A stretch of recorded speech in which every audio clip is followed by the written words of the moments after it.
पप्पी आमची कलेक्टर या मालिकेच्या आजच्या भागात आपल्याला असं पाहायला भेटणार आहे की आर्या आणि अर्जुन आईस्क्रीम खायला गेलेले असतात. आईस्क्रीम खायला गेलेले असताना आर्या ऑर्डर देऊन आईस्क्रीम घेऊन येत असते, तेव्हा अर्जुन एका शेजारच्या टेबलवर बाप लेक आईस्क्रीम खाताना दिसतात. तिथे एक वडील आपल्या मुलाला आईस्क्रीम भरवत असतात. अर्जुन ते बघून खूप खुश होतो आणि म्हणतो की हे मी सुद्धा माझ्या मुलाला आईस्क्रीम भरवतो, हे मला माझ्या अख्ख्या आयुष्यात सुद्धा वाटलं नव्हतं. पण नियती, तू हे सगळं घडवून आणतेस आणि माझ्या आयुष्यात हा दिवस आणलास. पण नियती, मी यावेळेस तुझ्यावर विश्वास ठेवणार नाही आणि स्वप्नसुद्धा बघणार नाही. तू अशी काही स्वप्न दाखवतेस आणि एका दिवशी आयुष्याच्या पायाखालची अशी चादर ओढतेस की परत स्वप्न बघायलासुद्धा भीती वाटते. आणि तिथेच आर्या लगेच आईस्क्रीम घेऊन येऊन समोरच्या खुर्चीवर बसते आणि अर्जुन पुढे त्याचं आईस्क्रीम देते आणि म्हणते की हे घे तुझं फेवरेट डार्क चॉकलेट. ते बघितल्यानंतर अर्जुन म्हणतो की तुझ्या लक्षात आहे तर मला डार्क चॉकलेट आवडतं. आर्या बोलते की हो, असं कसं विसरेन, माझ्या आवडीच्या लोकांच्या आवडीनिवडी जपायला आवडतात मला. ती तिचं आईस्क्रीम लपवते आणि म्हणते की आता तू सांग माझं कुठलं फेवरेट आईस्क्रीम आणलं असेल. अर्जुन ते आईस्क्रीम बघून म्हणतो की हां, तुझं पण ते फेवरेट व्हॅनिला फ्लेवरचं. आर्या म्हणते की हो, तुझ्या पण तर लक्षात आहे की. अर्जुन म्हणतो की हो. आणि आर्या म्हणते की पण तू सांगितलंस का आत्ता अपर्णाला की तुझ्या आता आवडीनिवडी बदलल्या त्या. अर्जुन बोलतो की नाही, आपला साखरपुडा झाल्यानंतर तिला कुठल्यासुद्धा आवडीनिवडी सांगणं मला महत्त्वाचं वाटत नाही. आर्या मनातल्या मनात म्हणते की आता हीच खरी वेळ आहे अर्जुनच्या मनात काय चालू आहे हे सांगण्याची.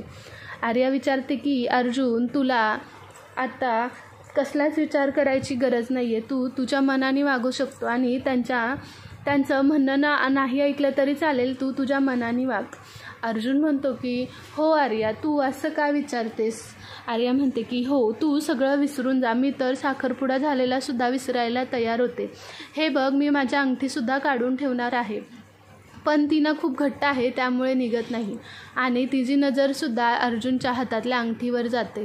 आर्या म्हणते की तू पण सगळं विसरून जाऊ शकतोस, तू सुद्धा हातातली अंगठी काढू शकतोस.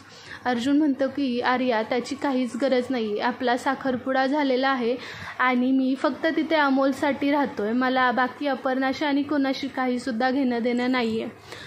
आर्या म्हणते की बरं ठीक आहे. अर्जुनचं आईस्क्रीम खाऊन झालेलं असतं. तो म्हणतो आर्या तू थांब, मी अमोलला आईस्क्रीम घेऊन येतो. आर्या बोलते की त्याची काही गरज नाही आहे, मी अमोलसाठी आईस्क्रीम ऑलरेडी पॅक करून ठेवले. अर्जुन बोलतो की बरं ठीक आहे, मी बाकीच्या घरातल्यांना आणतो. आर्या रागात म्हणते की आता त्यांना कशाला. अर्जुन म्हणतो की फक्त अमोलसाठी घेऊन जाणं बरोबर वाटत नाही मला, मी त्यांच्यासाठी घेऊन येतो. आणि तो आईस्क्रीम घ्यायला जातो तेव्हा आर्या म्हणते की कधी कधी अर्जुन तू असा वागतोस की तुला काहीच फरक पडत नाही. आणि आत्ता लगेच गेला अपर्णासाठी आईस्क्रीम पॅक करायला. तो आईस्क्रीम पॅक केल्यानंतर ते दोघं तिथून जायला निघतात. इकडे अमोलने सगळा रूम चेंज केलेला असतात, याचा मोनाला खूप राग येतो. अमोलने रूम चेंज केल्यानंतर मोना तिचं सामान दुसऱ्या रूममध्ये ठेवते आणि ती स्वतःशीच बडबडत असते की हा एवढूसा मुलगा मला घरातून हाकलून दिलं, मी काय त्यांच्या घरात पडू नाही का, मोलकरी नाही का, मी इथं फक्त कामं करते, जेव्हा मनात आलं तेव्हा मला रूममधून हाकलून दिलं. मोना खूप चिडलेली असते आणि म्हणते की आता ना मला इथं राहायचंच नसतं, ह्यांची मला कामं करायचीच नसतात आणि इथं मी काय पडली आहे का ह्यांच्यात, मी निघून जाणार आहे इथून, मी आज मी माझ्या आईच्या घरी राहायला जाणार आहे. तेवढ्यात दिप्या येतो आणि दिप्याला बघून ती सगळी आदळापट करायला चालू करते. तेव्हा दिप्या म्हणतो की काय गं मोना, तू अजून सामान ठेवलं नाहीस. मोना म्हणते की नाही ठेवायचं आहे मला, मी आता इथून निघून जाणार आहे, मी जाते आईच्या घरी. तेव्हा दिप्या म्हणतो की का गं मोना, का अशी करते. मोना म्हणते की जसं काय तुम्हाला माहीतच नसेल. दिप्या म्हणतो की हो माहीत आहे मला, अमोलने आपली रूम चेंज केली आहे. मोना म्हणते की तुम्ही असं कसं बोलता हो, आपली रूम कशी कोणी पण घेऊ शकतं. दिप्या म्हणतो की अगं जाऊ दे, ते तिघं आहेत आणि ती दीदीचीच रूम आहे ना, आपल्याला पण बघ ना इकडे दोघं तर राहतो, किती छोटी रूम लागते. मोना बोलते की नाही, पण मला इथे राहायचंच नाही. परत दिप्या तिची समजूत काढत म्हणतो की अगं आपल्या रूममधून तर बाहेरचा सूर्यप्रकाशसुद्धा दिसतो आणि त्या सूर्यप्रकाशात तुझ्या रील्ससुद्धा खूप छान येतील, मी सुद्धा काढतो. मोनाचं मन बदली होतं आणि म्हणते की आता तुम्ही म्हणताय तर ठीक आहे, पण विचार करा, मी इथे खूप काम करते आणि माझे हात बघा कशी कामाने झालेत. दीप्या म्हणतो की अगं बाई तू कशाला गं तुझ्या आईकडे जायचं नाव घेतेस, मी आहे ना. तेव्हा मोना म्हणते की बरं ठीक आहे, मग हे सामान तुम्ही लावा. तेव्हा दीप्या बोलतो की बरं ठीक आहे, मी लावतो.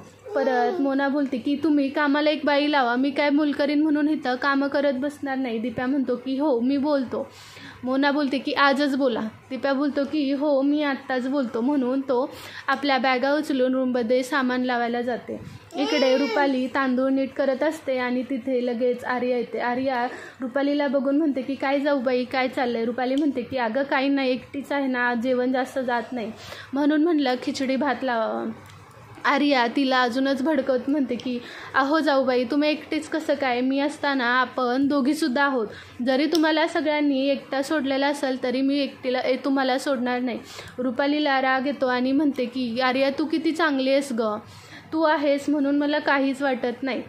आर्या म्हणते की अहो हो बघा ना, तुमचं कोणाला काही पडलेलंच नाही. आज मी आणि अर्जुन आईस्क्रीम खायला गेलो पण अर्जुनने मला साधं विचारलंसुद्धा नाही की वहिनी कशा आहेत. आर्या रुपाली अजूनच चिडते आणि म्हणते की जाऊ द्या, त्यांनी कोणीसुद्धा तुम्हाला एकटं सोडलेलं असेल पण मी तुम्हाला एकटीला कधीच सोडणार नाही. चला आपण दोघं जेवण करू. तेव्हा रुपाली म्हणते की हो तू आहेस ना तर मला 2 घास जास्तच जातील. तेव्हा आर्या बोलते की 2 घास कसं काय, पोट भरून जेवायचं आहे तुम्ही. तेव्हा तिथे मोनाचा फोन येतो. मोनाचा फोन आल्यानंतर रुपाली म्हणते की अगं मोनाचा फोन आला आहे. आर्या म्हणते की ही कोण मोना. रुपाली म्हणते की अगं ही मोना ही अपर्णाची वहिनी आहे. तेव्हा मोना बोलते की हां मग तिचं काय.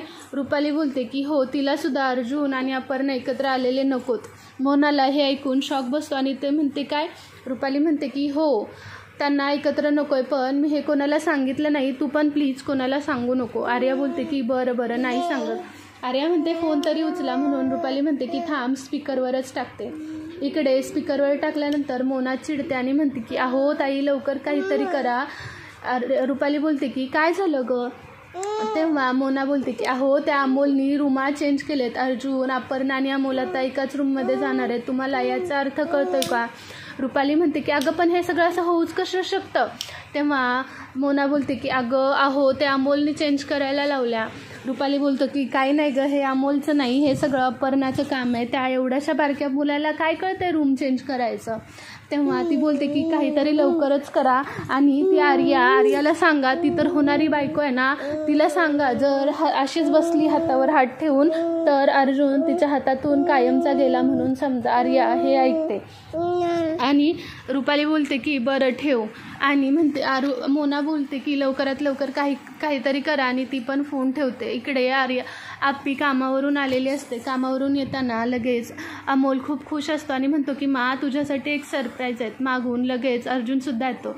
अमोल म्हणतो की वा बाबा आज काय आणलं. अर्जुन म्हणतो की मी तुझ्यासाठी सरप्राईज आणलं आहे, आईस्क्रीम आणले. अमोल बोलते की वा काय आईस्क्रीम आणलं बाबा, मी तुमच्यासाठी सरप्राईज ठेवलं आहे. तेव्हा अर्जुन म्हणतो आता काय तुझं नवीन सरप्राईज. मग तो त्यांना रूम दाखवतो. रूम बघितल्यानंतर म्हणतो की ही आपली रूम. अर्जुन म्हणतो की बरं ठीक आहे आणि आप्पी पण म्हणते अरे याची काय गरज आहे. अर्जुन म्हणतो की आता ह्या पोराने एवढं केलं ना तर आपण राहूयात एकत्र. आप्पी अर्जुनकडे बघते आणि म्हणते की खरंच. अर्जुन म्हणतो की हो. आणि इथेच आमची कलेक्टरचा आजचा भाग संपतो. तुम्हाला या चॅनलचे अपडेट्स आवडत असतील तर प्लीज आपल्या चॅनलला लाईक करा, शेअर करा आणि सबस्क्राईब करायला विसरू नका. थँक्यू.